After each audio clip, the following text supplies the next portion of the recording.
All right, welcome everybody to the second episode of The Artist Perspective. And today I have a fabulous guest. I'm so excited to introduce this lady to you. Her name is Miss DeAndrea Walker. And I'll just say, just a little bit, I met her at a school that we both taught at. I was coming in, she was going out. But I tell you, in those few moments that I worked with her, that she worked with me, training me, I was just so impressed with her. So I just can't tell you how excited I am to have her sitting here. And I just want to share her with you because she is a wealth of information. Okay, so here we go. I'm gonna just jump into the questions, and then of course, you just say whatever's on your heart, love. Okay? Yeah. All right. So, tell me this: why did you choose makeup artistry? So when I was younger, there was this show, and it's probably aging me, but there was a show that was on MTV called Making the Video. Huh. And they would obviously show the behind the scenes of making different music videos. Oh, I see. And the J-Lo Waiting for Tonight music video, I can't remember the makeup artist that was her artist. It wasn't Scott Barnes at the time. It was someone else. Okay. But they were putting these little rhinestones all over her body after they bronzed it. So they showed her body getting all bronzed up, and then they started putting these little rhinestones all over her body. And then they were like, when the lights hit her body, it's going to look like lasers are shooting out of her body. And I missed that. well, little 12-year-old me is sitting here looking at this, and I'm like, you can do that with makeup? Oh my God. And I was so blown away. And in that moment, I was like, I want to do that. Oh, I want to do that. And then from then on, my life was literally about makeup. Yeah. So it just took that one little split moment to watch magic happening. Yeah. For me to be like, I want to do that. Yeah, that's a great story, and I'm so sad that I missed that episode. I don't even know if I know that show at all. You might be able to go back and find it on YouTube. I think stuff was on YouTube now that you said it, I think I'm going to go and check it out. I love that, and I love that every makeup artist has a unique story about what really just made them want to do this. And it's not about me today, so we're not going there anyway. So tell me, how did you become a makeup artist? What was that pathway? What was that like? Oh, it was a long pathway. Yeah. So I got accepted into FITM. What's that? The Fashion Design Institute of Merchandising. Okay. In California. I got accepted there for fashion design. Mm-hmm. And out-of-state taxes were ridiculous. Housing was ridiculous. Mm-hmm. And so my parents were like, absolutely not. And so then I said, well, can I go to cosmetology school so I can learn how to do hair and makeup? Yeah. And they still said, absolutely not. Of course. So I ended up going to college, got my degree, and told my parents, okay, I'm still going back to cosmetology school. Yeah. Because makeup I feel like that's who I am, the beauty industry. I feel like that's where I need to be. So I went to school to tint and got my aesthetics license. Oh, wow. And while I was getting my license, a friend of mine named Nelson, he was also going to the Art Institute of Dallas for photography. Yeah. And he would invite me along to his photo shoots. And I would do makeup on the models for his photo shoots as I was in school for aesthetics. And so that's kind of how I got started. I love that. Doing it. Two things I want to say. So first of all, I love that you just did what your parents asked you to do, to just give them that. Yeah. You gave them that. Yeah. So as a parent, thank you for just giving them that. And then you turned around and did what you wanted to do, and I love that. Mm-hmm. So you used the word aesthetics, right? So there is aesthetics, and then there is aesthetics. Yes. Is there a difference? And if so, what's the difference? So I believe the difference between aesthetics and aesthetics is aesthetics with an E is the study and working on skin. Okay. Skincare, the health of the skin. aesthetics is where you start entering, if I believe correctly, is where the lashes start entering the scene. The like lamination. Yes, and all things of like that kind of things okay. to be aesthetically pleasing. Oh, but never heard of that. aesthetics is the study of skin, and skincare. And so I figured in order to be a better makeup artist or a good makeup artist, I needed to know how skin worked as well. Yeah. So all the while I was doing these photo shoots and things, I was also learning about how skin works so that I could be a better makeup artist for my clients. Yeah, I just love that you said that. And for those aspiring artists, most of us have little to no formal training, but if you take the time to go get the training, especially from an aesthetics point of view, I think it would be great. I think they would just really add to your business and your knowledge. You can really perform a great service for your clients, don't you think? Yes, it definitely makes you more marketable. Yeah. So there are, so many misconceptions about what we do as artists, which is part of the reason why I'm creating this platform. I want the masses to understand what it is to really be a practicing professional makeup artist. I mean, because there are beautiful and wonderful influencers out there that make it look so easy. Don't they make it look so easy? They really do. They make it look easy and glamorous and so amazing and so rich, right? But it's not that at all. No, it's a lot of hard work. It's not that at all. It's hard work. So, what are some of the other biggest misconceptions about being a professional makeup artist that you came across? I think one of the biggest misconceptions is that we're uneducated. Oh, speak, sis, speak. It's kind of like this weird thought that people get into their heads that, well, if you're a makeup artist, all you think about or do is play in makeup and you don't really have any experience or knowledge of anything else in the world. Because let's just say what it is. Makeup, for most people, is surface level, right? Sure. But for us, the actual artists that are, having the client sit in the chair, it's more than that. We're your therapist at that time. We're your girlfriend. We're your confidant. We're, the person that's helping you be a little bit better version of you. Absolutely.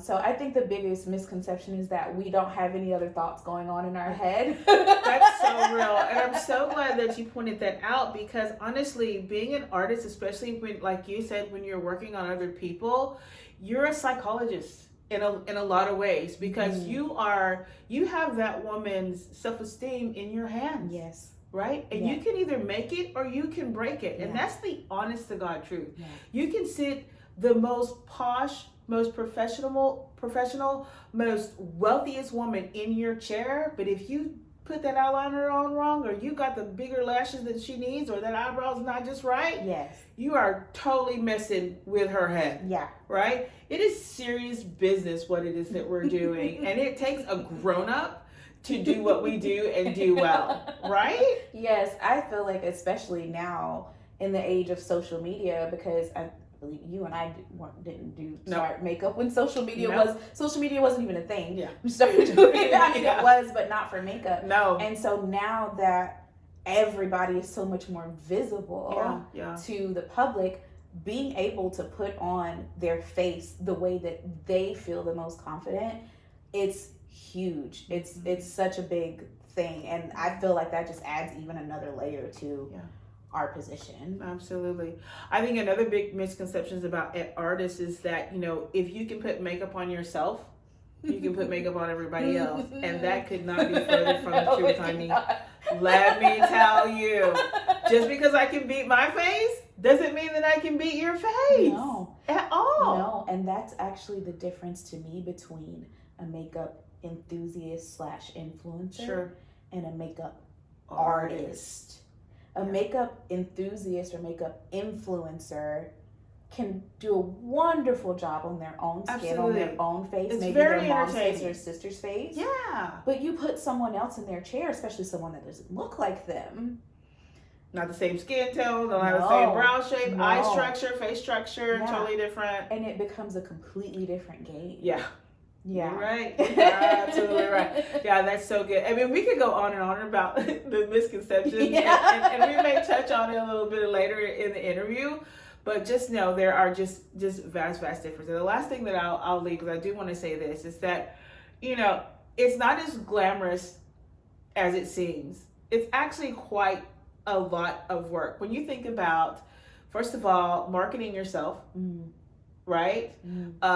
Going through, you know, the painstaking steps to making yourself marketable, you know, creating a buzz about who you are, and then once you get the client, you know, and or the gig, whatever it is, then you're packing for that. I mean, especially if you're an on location type of makeup artist, where you go to your people's places. I mean, packing the night before is anxiety, like 101. I mean, do I have everything? Yes. I need band-aids, I need things you don't even think about. I need nail polish and clear, we need red just in case, you never know. You know what I'm saying? Like, it's all these things that go in your kit as a makeup artist that, you know, people just don't even think about. Even after all these years, I still get a little, when I have to pack for a gig. It happened to me just yesterday. Yes. I was so nervous, and I don't know why. It was for a commercial. Shout out Jocelyn, you're amazing.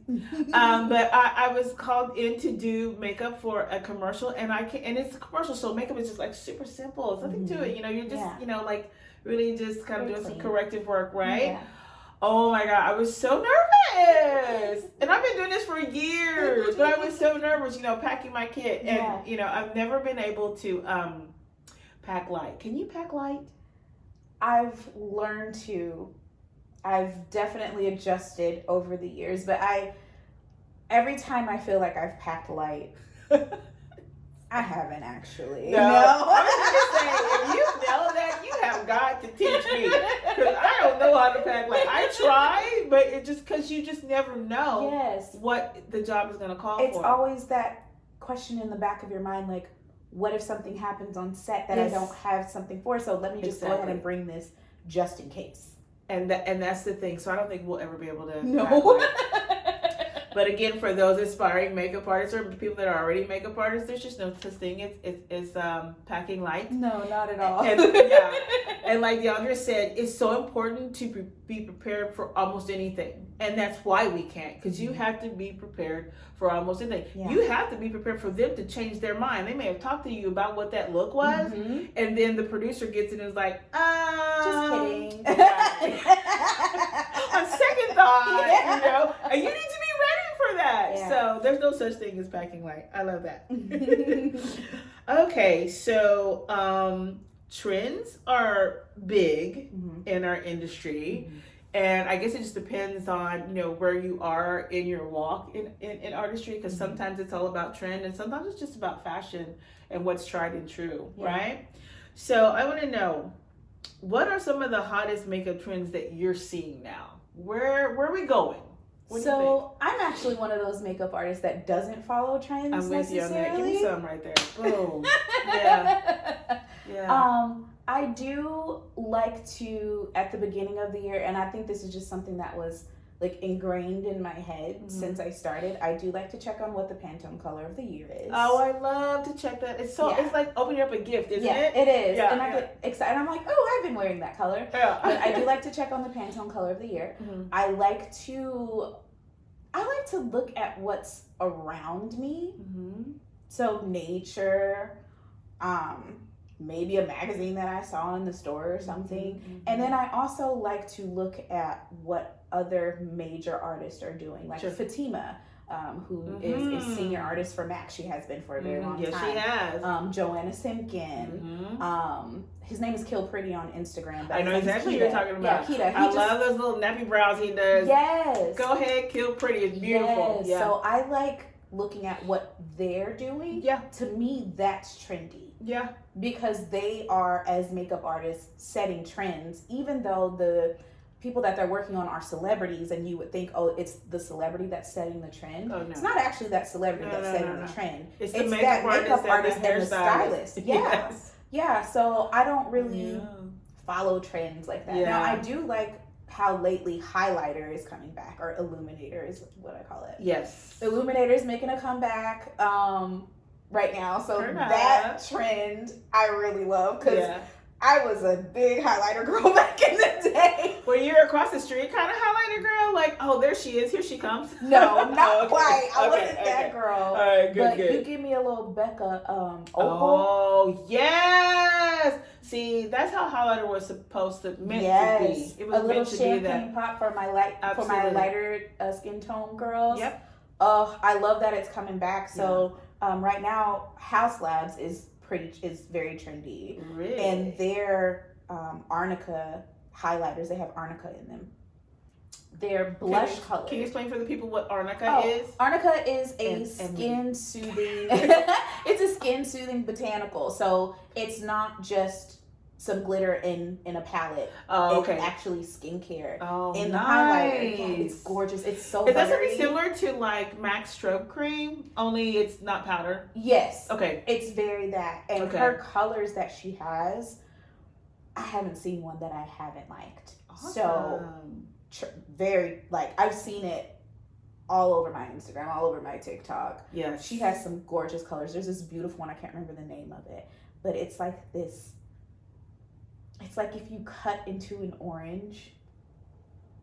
Okay, I'm intrigued. And there were like gold flakes inside of the orange. You know, that's very similar. The color that you're describing is very similar to Nars's orgasm. Is it like that? It's like that, but more on the orange side instead of the pink side. Okay, I see. It's beautiful. Oh my gosh. Yeah. That sounds gorgeous. So, so we're talking about, and I think it's a good time to talk about, I think it's a good time to talk about highlighters and shimmer now that we're talking about it, and illumination, because I think people got lost a little bit, when it came to kind of like highlighting these high planes of your face. Like, because we had I saw these very concentrated, high frost type of highlighters here, which, I mean, put into perspective, I guess it's fine. It's a thing, okay, if that's your jam.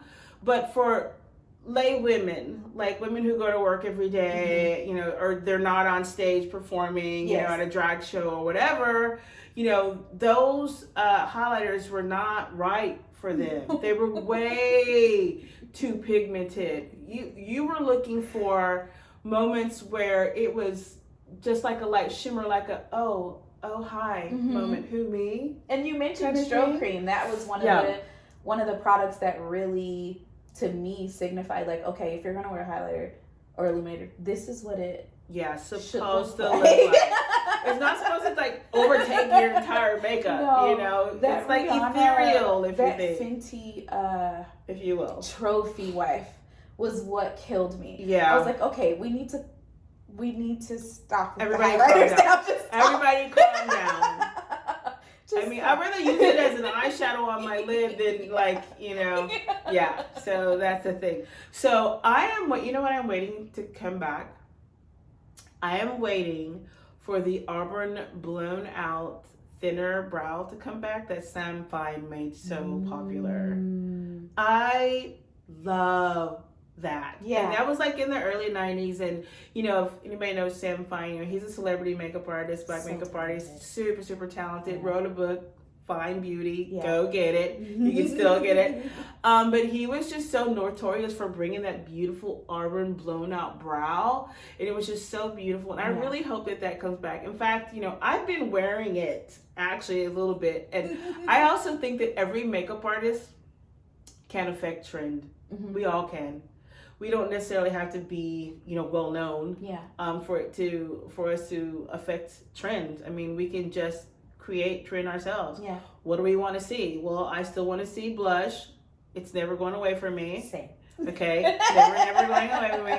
We can go hard, we can go light, but we're gonna have it, right? I'm gonna put some blush on you. Yeah. That's my tagline. You can go without blush, but why would you, right? And I'm gonna bring back that blown out brow. That's my jam. I love it. I'm gonna do it. Stay tuned, everybody. All right, very good. Awesome. Okay. So you let me know already what you think about following trend. But you can say something to the people about following trend and why you choose to, obviously be adjacent and know what's going on, but that you follow something completely different. You can tell the people why you do that. Yeah, so for me, if you are a trend follower, that's perfectly fine.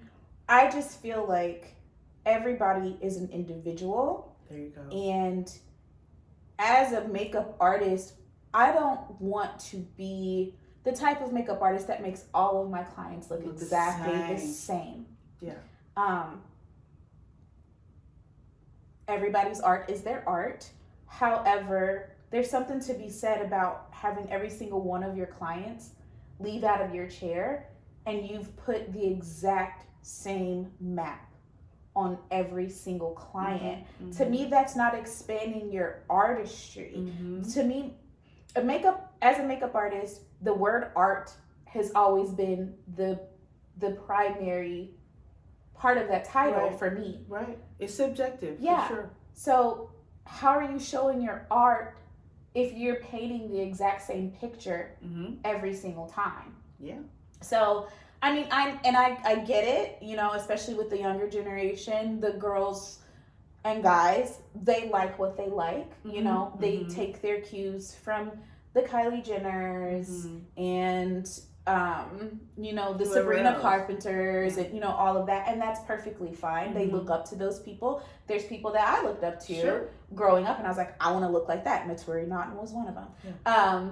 And that's perfectly fine. Right. But as an artist and someone that loves to paint faces and not, I just feel like you shouldn't always follow the trend. You should find something. You should be able to do something on your client every single time that has your stamp on it. Yep. I agree. And I also think the way that you get to that, again, for aspiring artists, how you get to that is having a good knowledge of all the trends past. Because, one thing about trend is that it's cyclical, right? And there's not, much new that we haven't already done. But how you create new things is taking a little bit from this trend, perhaps, taking a little bit from this trend, and then making something new. Yeah. So, and then making that work for whatever project that you're working on. Yeah. That's really how you do that. So that's great information. Thank you for sharing that. Yeah. Okay. So how do you, so I know that you do makeup on different skin types. And, that's something very specific to each person. So kind of like, how do you approach different skin types? Like, for example, let's talk about dry versus oily, because they're at opposite ends of the spectrum, and what you do for oily you can't do for dry, and vice versa.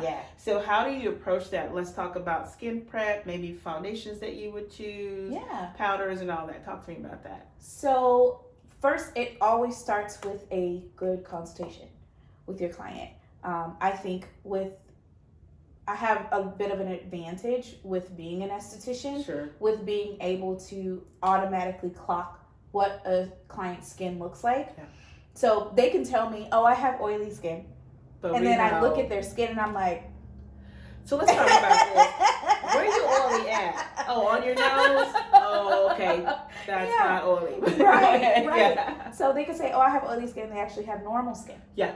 So I start from there and I build my base from there. How much do I need to moisturize you? If you are drier, do I need to go ahead and prime your entire face with stroke cream, except for the center of your face? If you're more oily, how much, pore refiner do I need to put on here to keep that oil at bay? Say why. What other pore refiner, speak to that in oily skin so people will understand. People with oily skin have larger pores. Larger pores, which is what causes your skin to be oily. Right.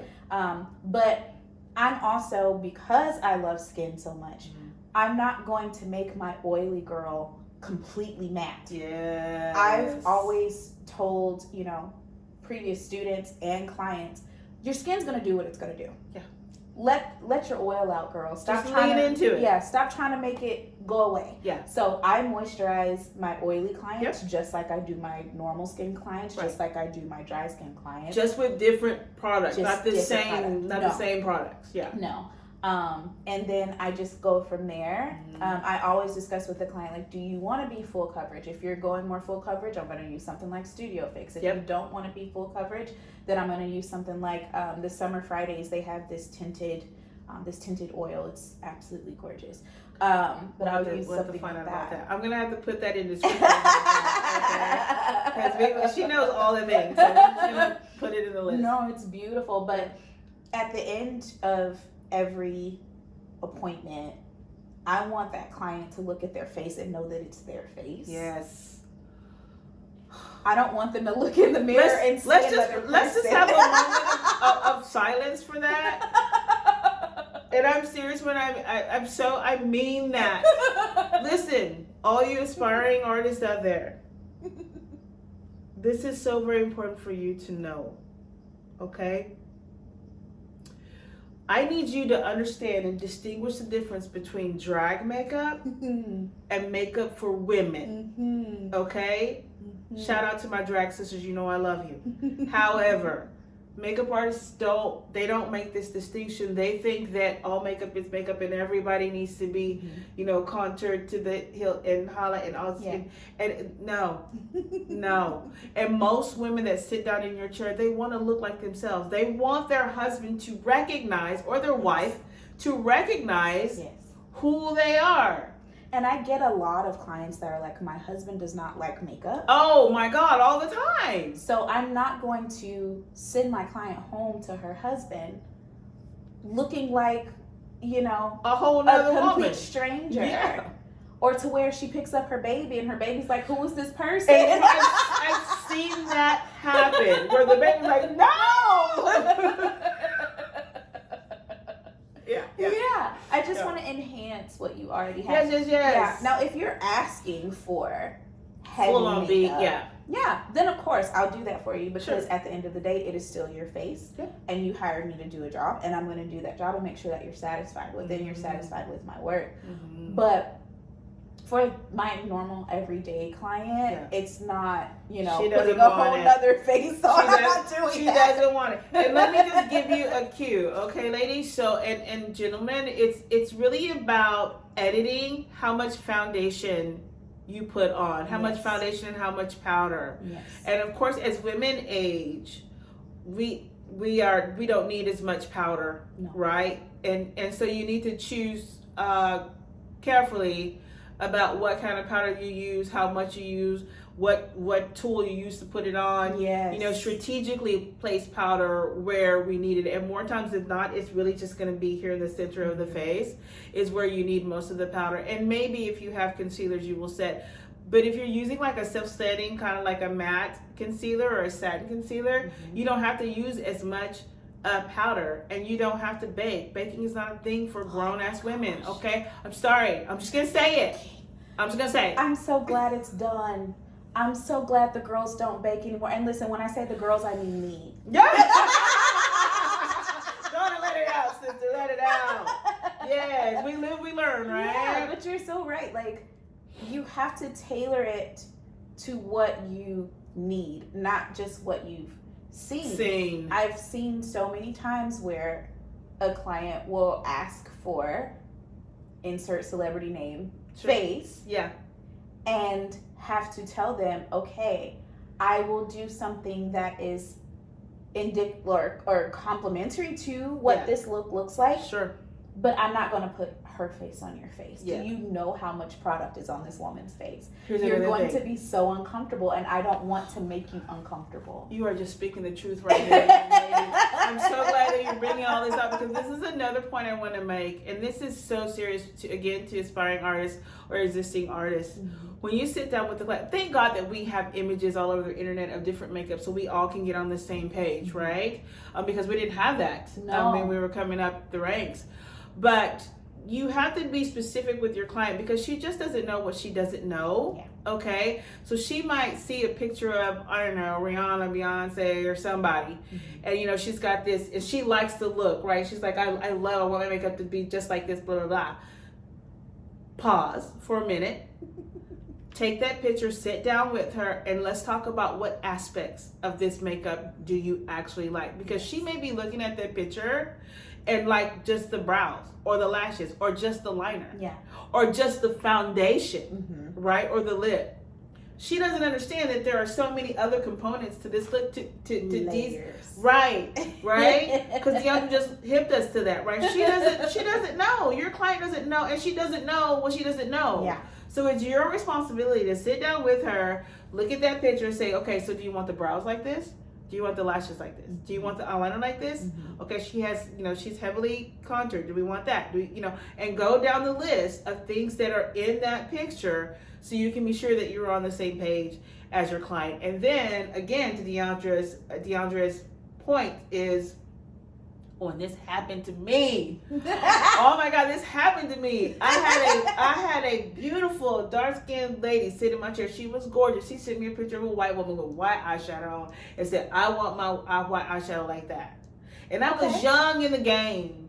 And I didn't understand that, I could tweak it, to make it do what it do, right? I just went in with like white frost from MAC. I just went in with white frost, okay? Over some concealer. Which color are you talking about? She had to be. She was like darker than me, right? And she wanted that whole highlight moment. And I gave it to her. And no, ma'am. That was horrendous. Oh no. Quite honestly, when you looked at her, and she was beautiful. Yeah. But you couldn't tell because all you could see is white frost eyeshadow.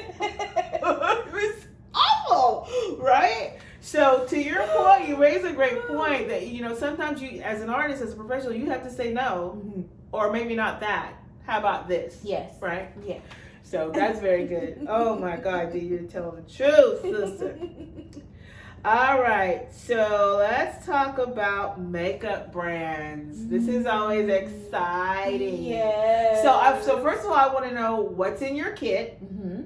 And, we can just go down the line, just whatever stands out in your mind, like what you're using these days. And then if there's anything that you are just to dying for, like looking forward to putting in your kit. Yes. So in my kit, my primary foundation is from a brand called Lawless. Okay. I learned about them a couple of years ago. The owner has celiac disease, and she couldn't use big brands like MAC or NARS or Anastasia because it would literally make her face break out horribly. Yikes. Okay. So she developed Lawless with the idea of, I want my brand to be like a MAC or a NARS, but clean and not break me out and make me swell up like a balloon. Yeah. So I got to work with that brand for about a year. And so right now my kit is stocked with her foundations and her concealers, which I love. They're beautiful on like the shade range is ridiculous for this. Really? Being her first rodeo, not being, she's not a developer or anything. She just said, I want a makeup brand, and she did it. Wow. Shade range is so gorgeous. So what's the finish? Is it like matte? It's a demi matte. Okay. Can you explain for them what a demi matte is? So a demi matte is, or a satin if you want to call it that as well, it's going to be a little bit more skin-like with a bit of a dry down, whereas a matte or an ultra matte is going to be very dry, not good for all skin types. It's definitely going to be only good for oily skin to normal skin, whereas a demi matte, you can put it on oily, normal, or dry. Dry with the right kind of, as long as you have the right kind of primer underneath. Sure. Yeah. So that's what I'm using for my complexion right now in my kit. As What's well the coverage? It's buildable. Okay, perfect. Like medium buildable or light buildable? No, buildable. Okay. Yeah, light to full. Okay. Oh, damn. You can go from light to full? Yes. It's so good. It's so good. Okay. It's so good because it's a dropper system. Oh, I love that. We're going to have to put that down in the description because where do you buy it? Sephora. Okay. I'm checking it out. Okay. Yeah. What else? I love that brand What else so you much. got, girl? Of course, MAC. Yeah. Which we'll get into that with like the favorites. We will. But I worked for MAC for a bit, so my kit is stocked with lots of MAC. Sure. I still go and restock anytime I need a good black eyeliner. So do I. Black Track is going to be my go-to. Forever. Literally forever. Chestnut lip liner. They don't make Chestnut. one like it. Nobody else makes a chestnut lip liner. Chestnut, Nobody. Soar, half Yes. red. Oh my God. Spice, even though spice isn't what it used to be, but It's not. spice. It's a little bit orangey. It is like raisin. pumpkin. Yeah, raisin. Blush. Oh yes, that's oh God, it's so beautiful. Oh, raisin blush. It's the best. That was the first MAC product I ever bought. Yeah, it's the best. Yes. And then what else is in my kit? I use some drugstore stuff like Sure. LA Girl. Yeah. Their color correctors are bomb. Like Really? I really, really like their color Do correctors. you love them? I can't. You're gonna have to give me some tips, okay? Yeah. Because it's so thick to me Mhm. that it's just hard for me to manage. I always mix a little it's a C and E, vitamin C and vitamin E oil from Sephora. I always mix a drop of that in it and mix it so it's more blendable and it's not as thick. Yeah, but the pigmentation of those color correctors, like, I'm sorry, it's unmatched. LA Girl is doing their thing with those correctors. I mean, you don't lie. Now that I know how to use it, that really makes it more attractive to me. Very good. I love those. So is there anything that you're gushing about that you don't have in your kit currently yet? Pat McGrath Mothership palettes. They ain't gonna never be in my kit. I need them. I can't give her that much money at one time. I can't either. And I love Pat. You are the shit. Do you hear me? I am there for you. Sister. She is mother. Listen, I'm loving everything that you're doing. You know what I'm saying? But girl. Yeah. I have her holiday palette. So I do use that in my kit. Just because the glitters in there and the pigmentation in her eyeshadows are just so beautiful. Oh, so good. But the Mothership, Auntie Pat, Mama Pat, $130 for a palette. That's we get it. I get it, sister, because you're worth every dime. Yes. And also another thing that I'm just absolutely gushing over, but I know that I would never be able to outfit my kit in this unless by some, blessing from God, I become like a big celebrity makeup artist. Yeah. Her foundations as well are the shit. Okay, so I have, and I don't know this, because I own any, but my wonderful and one of my best friends out of Atlanta, Key Strokes, you will meet him at some point, has Pat McGrath Foundation, and he did a demonstration on his sister, and it's just beautiful. Butter. Yeah. Butter skin. Yeah. I have some for myself, for my own face. Okay, yeah. Yeah, because buying it for other people's face gets really, really expensive. Oh yeah. And I rarely use it. I'm like, this is special occasion makeup. That's how I feel about that damn palette. Listen, Mama Pat, if I bought that eyeshadow palette, I don't think anybody gonna get it. I just want to keep it. It's just gonna be me. I'm the only one that's gonna wear it because I'm not gonna be able to afford to replace it. Yeah. And then the last thing that I'm like super brand that I gush over, and I wish I had more of her in my kit. I have a couple of things. Okay. But Danessa Myricks. Oh yeah, love her. Such a sweet lady. I met her years ago before she blew up. I met her at the makeup show when I was freelancing for Kevin McQuan. Yeah. She's such a sweet lady. Yeah. But I bought some of her products, their palettes, their cream palettes. One of them has primary colors in it for mixing, and then the other one has complexion tone. Wait, you're talking about so for foundation. Mm-hmm. Okay, yes. And the primary colors, you can use those for anything, for lips, for cheeks, for eyes, for anything. Oh, those are the ones in a little squeezy tube. Nope, it's in a palette. I don't know if she still sells those anymore. What do they look like? They last forever. She probably still does. They're not as popular as the squeezy tubes. Okay, I'll have to look into that to see if I can find that. If I could afford to get more of her stuff, especially the blurring powder.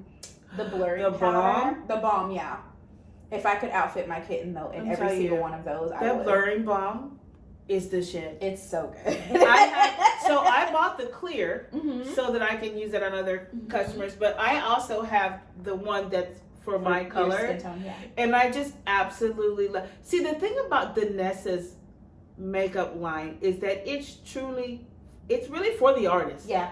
Because her shit does like different things. It's so versatile. Yeah, it's super versatile and it can perform almost any function, and so it's created to serve multiple purposes, which brings me to, and I have other questions, so I'm not going to stay here too long. But which brings me to the that palette with like there's two. One's neutral, and the one has a little for bit the more, brows and the eyes and the all the things. Yeah. So, and I've wanted to buy it. You should. But I'm still like, It's totally worth it. Is it? Yeah. So how about blendability? It's good. I was on a gig with another makeup artist, and she had one. Yeah.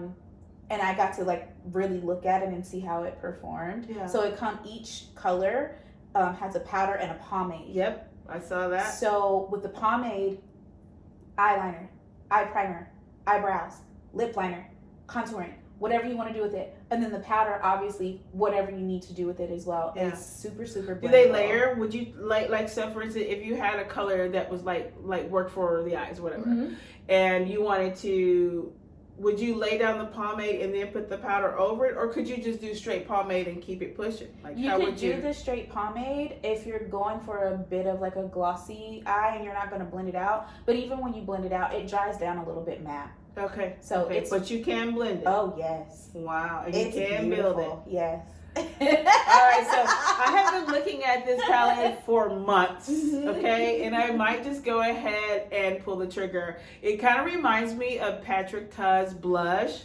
Listen, which I have two of his eyeshadow palettes in them.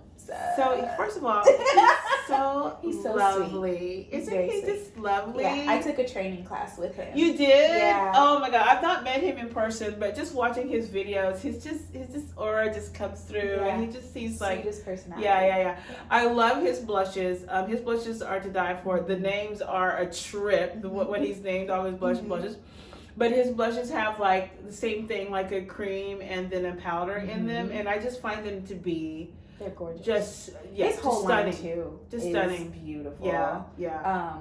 Especially his, and I keep going back to foundation because I am a skin girl. Yeah. So if a foundation is doing more than foundation for me, then I'm automatically gonna be like, like so good. But his foundations do a lot of the same thing that the blushes do. You have your cream in there, and then you have your powder in there, and the range. Let me tell you, when he came out with this foundation, because he said at first he wasn't going to do a foundation at all. Yeah. When he came out with this foundation, and the fact that the colors go from dark to light instead of light to dark blew my mind. Oh, honey. My tone in his foundation, I believe, is a 4. Okay. Whereas someone that's like a Jennifer Lawrence, her tone is like she would be like a 2, 1 or 2, no, like a 2 or 3. She's like a 10. I love it, but normally she would be like a So it goes the opposite way. That's so so he made interesting. sure that so the brown cool. girls felt, empowered with it, and then just the finish of his foundation. Oh my gosh, skin just looks like skin. It's so beautiful. I love that. I really do love that. I could take about time. Yeah, it's a thing. It's just a thing. And I could too, because I was going to go to the next product, but I'm not going to do. I'm going to move on to the next question. You just got to stay tuned to learn about all these different products that we know about. Okay. So we learned about what products and brands that you typically use. We learned about the products that you use. Is there anything in your kit that's your favorite? Think like you couldn't do makeup without it?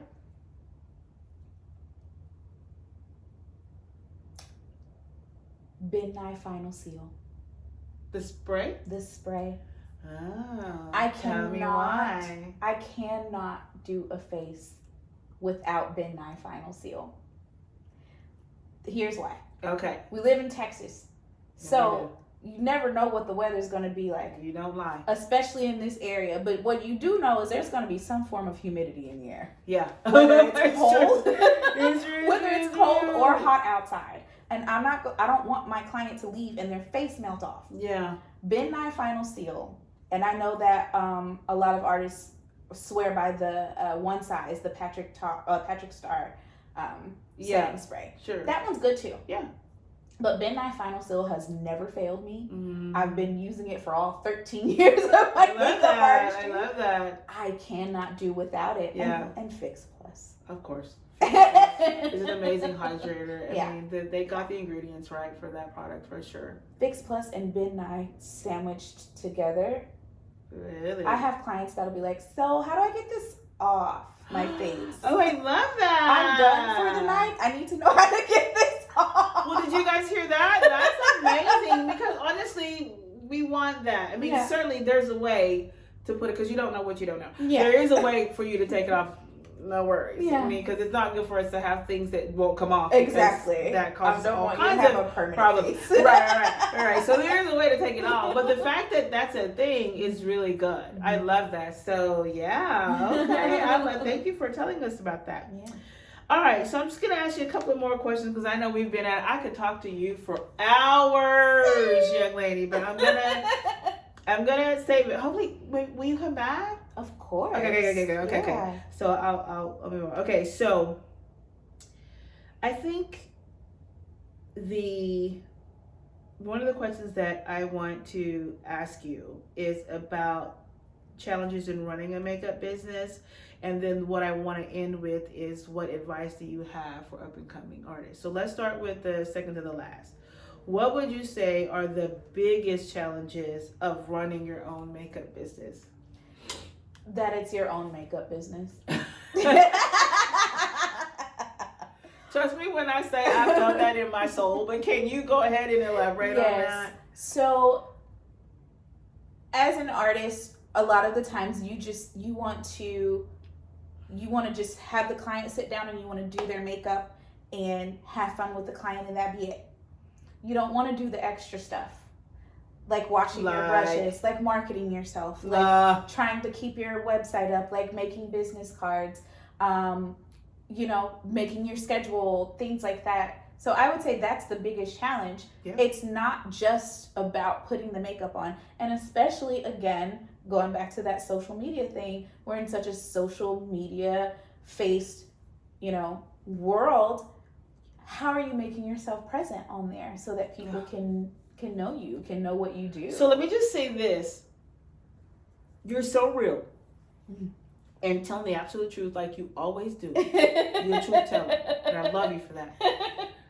But that's why you don't see real working professional makeup artists on platforms. Socials. That's why. You don't have time. No. You don't have the time. And you're so much of the artist that it's a learning curve to bring in that business side, right? Yes. Yeah. And so I post, but I learned not to make that my priority because I feel like that is what sets you apart from being a makeup artist and an influencer. I didn't set out in this industry to be an influencer. I don't want to be an influencer. I don't want to have a YouTube channel, even though I've been asked 1,000 times, are you going to start a YouTube channel? Absolutely not. You should. Because I don't want you, well, this is the thing. I don't want you seeing me do my makeup. Right. What are you going to learn from that?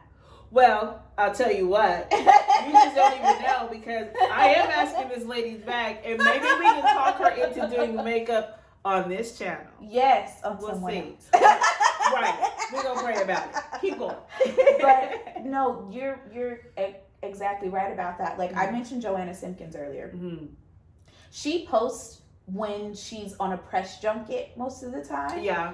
So she's been doing Cynthia Erivo's makeup for a lot of the Wicked promotions and stuff, but most of the time she doesn't post anything unless it's something that's going to already be out in the public, because she's focused on her actual artistry. Of her work. Same thing with her name is Alex. She's based out of New Orleans, Louisiana. She's Missy Elliott's makeup artist.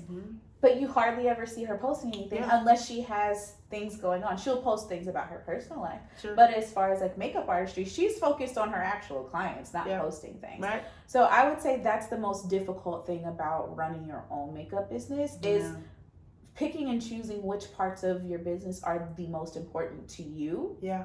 Now, if the most important thing to you is getting butts and chairs all the time, then of course you're going to be posting a lot because that's how most people are going to find you. You know who did that so well? And that is, I hope I can say her name out loud, but it's Glam by Sham. She did that Glam by Sham. I think it is Sham, right? She did an amazing job of being so disciplined in posting. She posted every single thing that she did.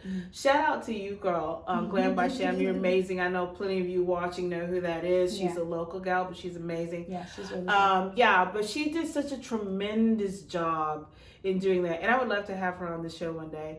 Just saying. You know what I'm saying? You don't ask, you ain't going to ever get it, right? But yeah, she did such a good job. And I wish that I could do that, because I know that when my clients come and they sit in my chair, I'm not even thinking about pushing the record, but I'm thinking, okay, girl, so what we doing? Where we going? What's going on? Because I'm trying to see in my mind what it is that I'm about to create. Yes. Right? But we do have to get better at that, because, you know, social media platform is not going away. Not anytime soon. And this is just what we have right now. So we really have to kind of buckle down and try to learn that and all the business and trying to get, you know, just all the things that come with it. Yeah, it's not an easy thing to do. No. Yeah, very good, but it's so true. Again. And so I will leave you guys with this question. What sage advice do you have for the up and coming makeup artists? Be true to yourself. Be true to yourself. Don't pigeonhole yourself into just one type of artist. If you like to do avant-garde makeup, like, I don't know, stuff that you see like Chappell Roan wearing on stage, if that's your lane, go with it. Yeah. I remember a student that I had the privilege to teach. She goes with the name of Art Vomit. She's on Instagram, and if you go, and most of her art is on her face, but I don't care. It's amazing. Yeah. And it's Art Vomit. That kid, I don't know why, but that's just who she is. You, girl, you know you a little bit crazy, but it's okay. It takes that to be an artist, right? Yeah.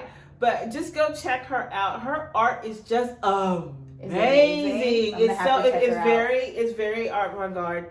I mean, what's the word? Avant-garde. That's it. Avant-garde. Yeah, that. It's so much that, but it's really amazing and awesome. I love that advice. Yeah, and I would also say, never stop learning. I used to tell my students this all the time. The minute you stop learning new skills is when you probably need to change profession. Right. Just lay down your brushes. Yeah. Just lay them down. If you're not teachable anymore, you probably shouldn't be doing this anymore. That's right. Yeah. So remain teachable. So be who you are as an artist, right? Just own it. And that's so good. Listen, we're giving you permission to be who you are, right? If you're a beauty artist and that's all you do is beauty, do beauty to fucking death. Like, get in there and do what you do, girl. Be the best at it. Yes, if you're avant-garde, do that. Don't if let you want to do someone tell you stage, that you can't put glitter on somebody's lips. If that's what you want to do in your artistry, you do it. You don't everybody doesn't have to have a nude lip. Yeah. Everybody doesn't have to have, well, they're saying wings going out, but everybody, it just goes back to what we were talking about earlier. Everybody doesn't have to have the same face, and it's the same thing with you as an artist. You do not have to be the same type of makeup artist that everybody else is. Yeah, just be authentically you, and nobody is better at it than you. All right? So I will leave you with that. This has been an amazing show. I am DeAndrea. This is amazing. Thank you so much for coming down here and chatting with us and sharing your knowledge. You guys, it's just going to be more of this. So if you learned anything, if you're entertained in any way, if you found anything funny, please do come back, because this is the artist perspective. And I think it's very important that everybody hears from us. All right. That's it for now. Thank you. Bye.